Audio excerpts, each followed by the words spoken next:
Good morning. This is retired Pastor Karl Schmidt from Calvary Lutheran Church. We welcome you to our broadcast this morning, March 10th of 2024. It's the fourth Sunday in Lent of this church season. The text appointed is from the Gospel of John, the 6th chapter, verses 1 through 15. After these things, Jesus went over the Sea of Galilee, which is the Sea of Tiberias. And a great multitude followed him because they saw his miracles which he did on them that were diseased. And Jesus went up into a mountain, and there he sat with his disciples, and the Passover, a feast of the Jews, was near. When Jesus then lifted up his eyes and saw a great company come unto him, he said to Philip, From whence shall we buy bread that these may eat? He said this to prove to him, for he knew himself what he would do. Philip answered him, 200 pennyworth of bread is not sufficient for them, that every one of them may take even just a pinch. One of his disciples, Andrew, Simon Peter's brother, said to him, There is a lad here which has 5 barley loaves and 2 small fish, but what is that? Jesus said, Make the men sit down. Now there was much grass in the area, so the men sat down, number about 5,000.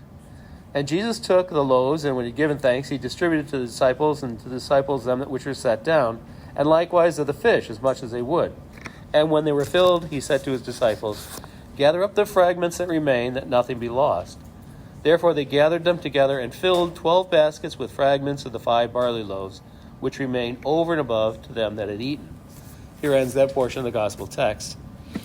Now, it seems that we have a series of relatively unconnected events, actions, kind of strung together in a narrative here in the Gospel of John, the 6th chapter.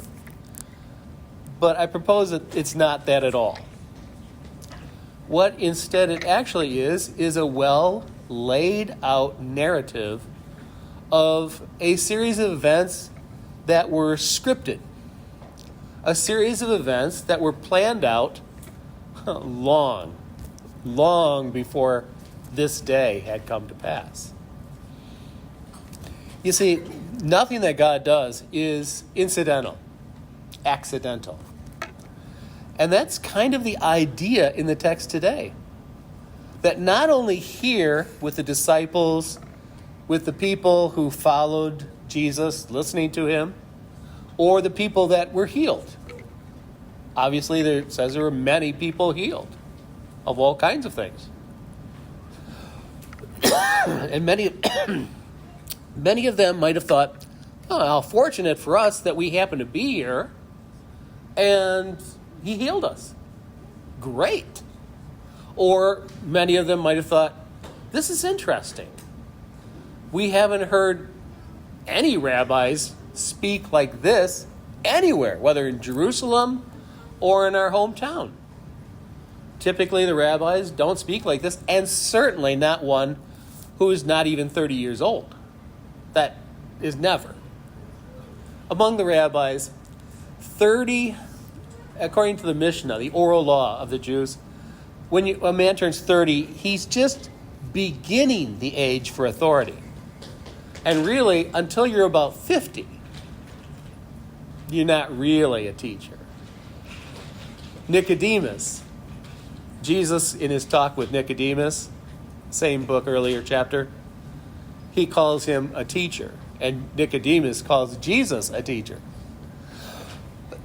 Which is kind of funny because Nicodemus is probably at least 60-some years old. He's in the Sanhedrin, the ruling class of Israel. Jesus, on the other hand, the fact that Nicodemus calls him a great teacher is kind of funny, really, because Jesus is a kid compared to Nicodemus. He has no stature, no standing. He's not recognized by anyone. He's not ordained. He's not appointed. He just appears and begins teaching. In fact, at some points, the rabbis and the Pharisees actually send delegations from Jerusalem to ask him, where's your letter of authority? Where's your letter of ordination? Who was your Rabban? Well, no one. He is, after all, God. So, this series of events, though it looks rather haphazard, accidental, incidental, fortunate for some, is none of those things. It's instead well-crafted, well-planned out. Now, it's no accident that when Jesus began teaching that day, he started off by healing.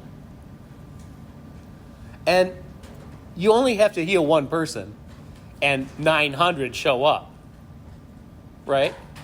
You're in a small town world here. Word of mouth is everything. I mean, if there's a sale of fish at the dock, 900 people show up. All the neighbors. Why? Because it just takes one lady to go tell all the rest. If you're from a small town, if you ever lived in one, you know this. You know how it works. Especially if you lived in one years ago, before cell phones. It's all word of mouth. I can only imagine with cell phones.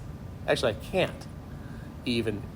Kara, can you imagine the difference in a small town with cell phones? You know how fast news spread?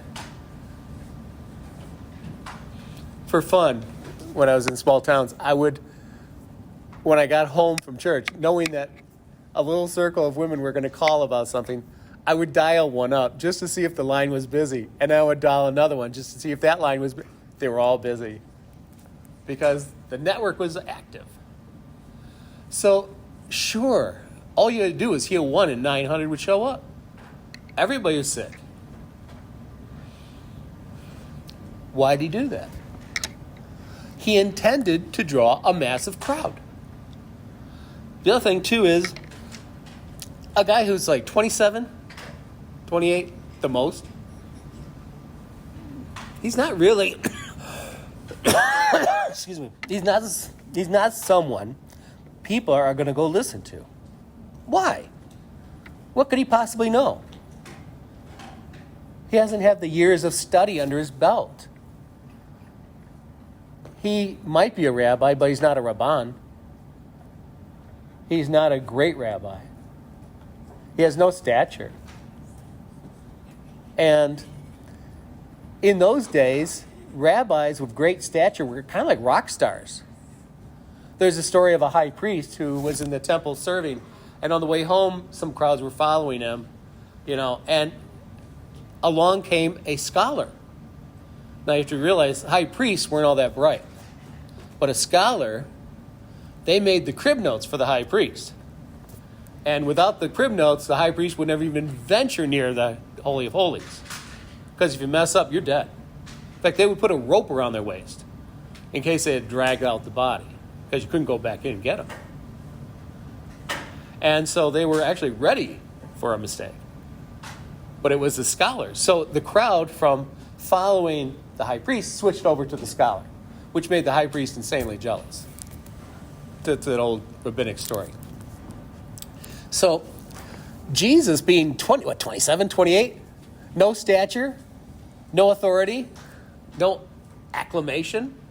Not like he came out teaching in the temple, except when he was like 12. But they'd all forgotten by then. So, a nobody.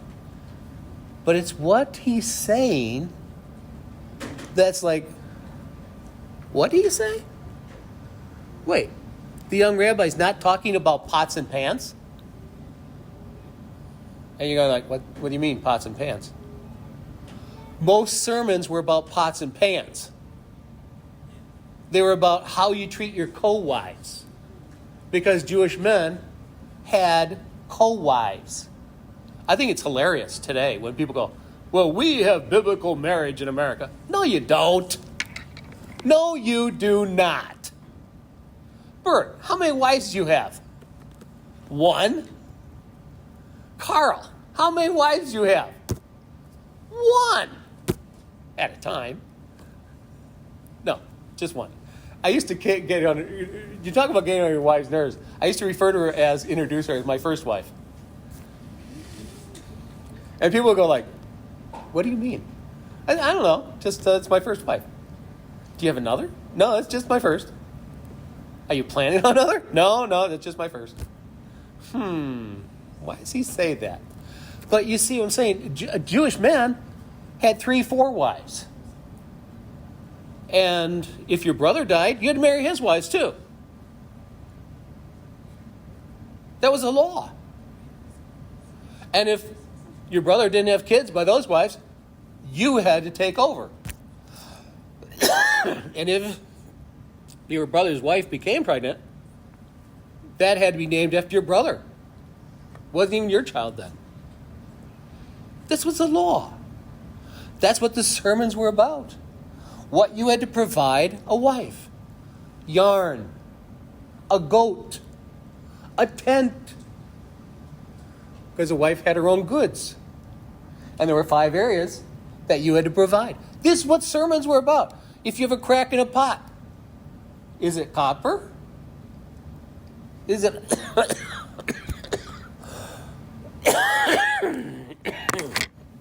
Sorry, this heart medications make me nuts. Is it ceramic? Is it baked? Can it be repaired? Because the Mishnah, the oral law of the Jews, goes into incredible depth. I'm talking about dozens and dozens of pages just on which pots can still be used. And this is why the Jews preferred pots made of stone, stoneware pots. Like not far from Nazareth, there's a place where they made those. Stone pots, the stone pots of the Jews. Why? Because they could easily be kept kosher, clean. But these were rules among thousands of rules. And they weren't just black and white rules. Because Rabbi Ben Ishmael might have one opinion, but Rabbi Ben Israel would have a completely different opinion, and all opinions were listed. Sometimes 20, 30, 40 opinions on each rule. So depending on which school of rabbis you followed, depended on which pots you fixed, which depended on the sermon you were going to preach. Can you imagine how dull that was? Made people nuts. They hated it. And then along came Jesus. And Jesus is like, okay, let's talk about God. Do you know him? And people are like, did he just say God? He shouldn't do that. He's going to get himself killed. We don't actually openly talk about God. That's not even allowed. And then Jesus would go, yeah, he's my dad. What? Yeah, he's my dad. Let me tell you what dad likes. Never heard that before. Brand new. Did he just say, this is what his dad likes? It's like when his disciples were watching people pray in the streets, making big deals and big loud blah, blah, blah, blah. And Jesus is like, no, man, that's no way to pray. When you pray, go somewhere alone. Don't stay on the street corner like these morons. Go somewhere quiet. First off, Dad knows what you're going to say before the words ever form up here. So the actual process of going blah, blah, blah, blah is almost pointless. Because he already knows more than what you need. He knows what's best for you. And he's going to give it to you anyways. God never says no. Not to his kids. But he says yes in his own way. He's a dad. The little 5-year-old says, I want a BB gun. And Dad goes, no. But here's a rubber band gun. Don't shoot your sister. Dink. Billy just shot me with a rubber band. Yeah, well, I figured that was coming. This is why you don't give him a BB gun. You see, dads know. They get it. Welcome, new dads, yeah. And so these are things you learn. But he already doesn't have to learn. He's the big one. So this is how Jesus began speaking. And people are like, wow. He heals people. He turns water into wine. That was the first set of miracles. And all sorts of things. And now he's talking about Dad. God like we've never heard anyone talk about him. Not even Moses talked about God as dad. Moses was terrified of God. Moses had to hide in a cleft in the rock, and God covered him with his hand as he passed by. Otherwise, he would have died. And Jesus is talking about dad. He says, I'll tell you how to pray, since you obviously don't know how to pray. Our Father. What? That alone is mind-bending. And so this is why the crowds were found.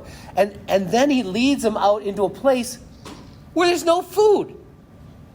You think, what, he just got lost and didn't realize, you know how, like me, I'm incredibly absent-minded. I mean, totally. And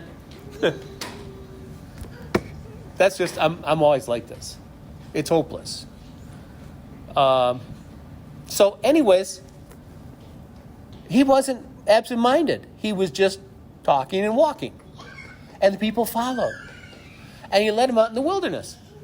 There's no food there. And so then he goes to his disciples. He goes, so, students, what are we going to give them to eat? And like, seriously? Are you serious? And Philip's like, come on, man. We don't have any money.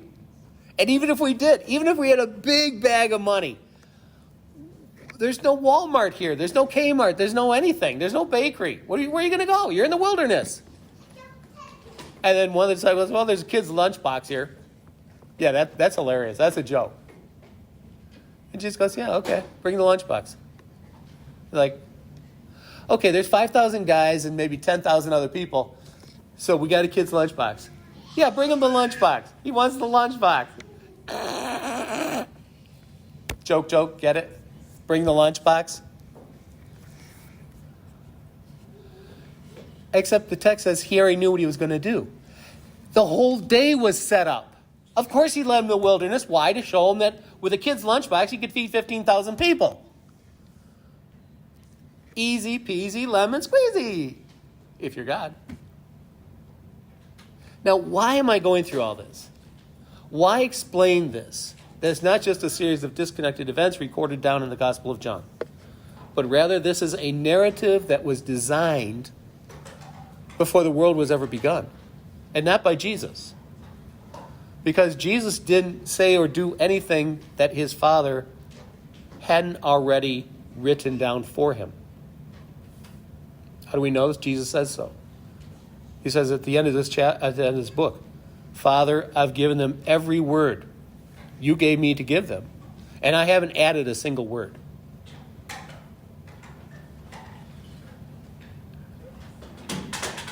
Why does this matter to us today? That's easy. Because you're right there in this crowd. Yeah, it's 2,000 years later. Yeah, you work in high tech. You work with dialysis.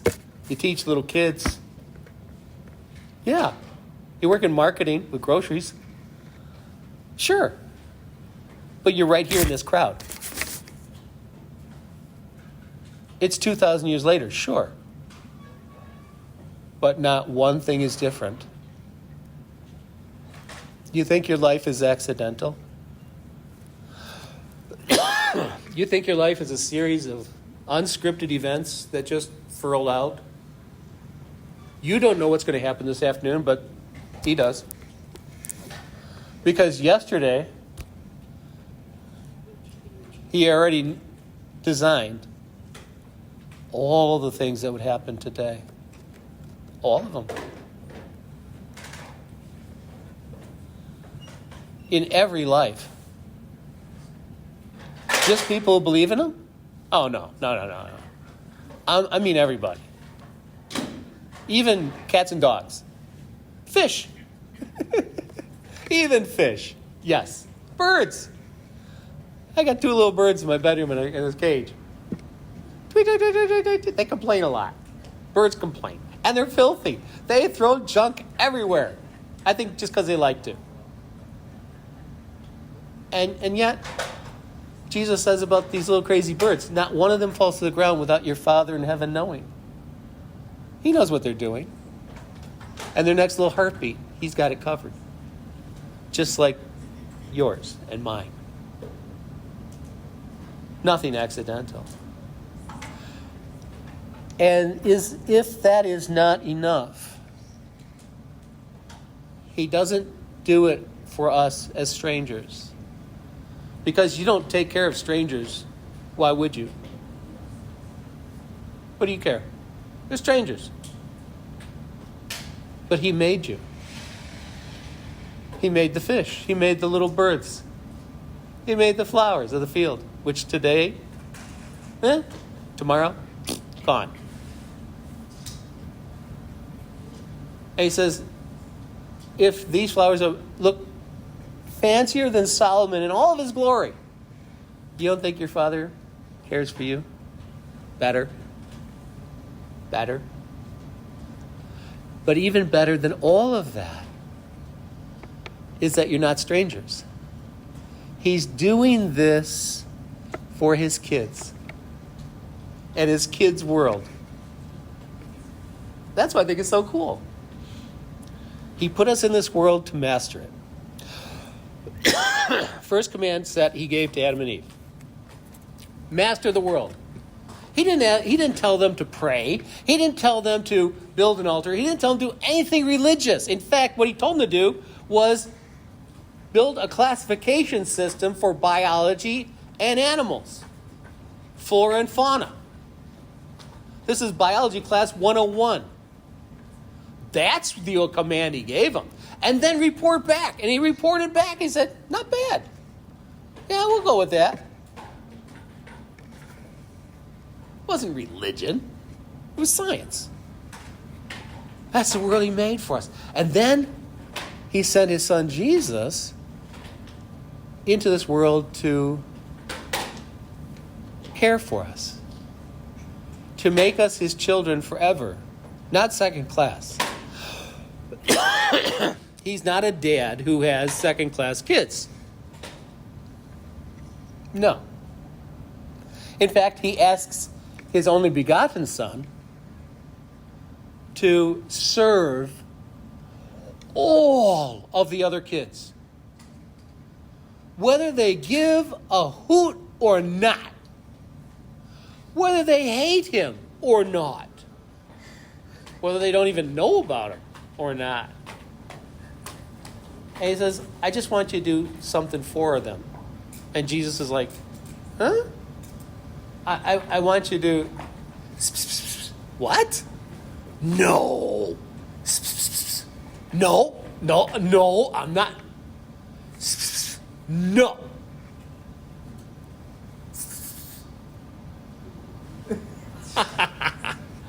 And Jesus is like, seriously, Dad? And he's like, yeah. I want you to take the sin of these, all your brothers and sisters, forever, on your shoulders. Jesus is like, no. A, it's not fair. B, it's not fair. C, it's not fair. D, it's not fair. E, it's not fair. And I could keep going. It's actually Aleph, Bet, Gimel, Daleth in Hebrew. But who cares? It's still unfair. And Father's like, yeah, I don't care. Okay, let's go to painful. Oh, yeah. Oh, it's going to be ungodly painful. Well, but you mean like the Romans, yeah. The Jews? Yeah, but that's not the worst. Satan? Yeah, no, not a big deal. Me. Dad says, I'm the one that's going to pound you. I'm going to vent on you everything I have against all of them. She's like, oh, this gets better and better. What, anything else you haven't told me? Yes, and I want you to die. Seriously? Yeah. For what? For everything they've all done. As it's yours now. Oh, I should have stayed in bed today. And the father's like, yeah, probably. Because that's what you're going to do. Okay, fine. That's why this is about you. All of it. He feeds you. He heals you. He watches over you. And he leads you into places unknown. And I think that's so cool. Imagine how dull it would be if he told us everything. I like it that he doesn't. It's an adventure. It's an adventure on a roller coaster, yes, but still it's an adventure. So, anyways, that's the text here from John, the 6th chapter, verses 1 through 15. Something to think about. In Jesus' name, amen. This has been retired Pastor Karl Schmidt from Calvary Lutheran Church, the Lutheran Church in Amherst, New York, and we thank you for listening.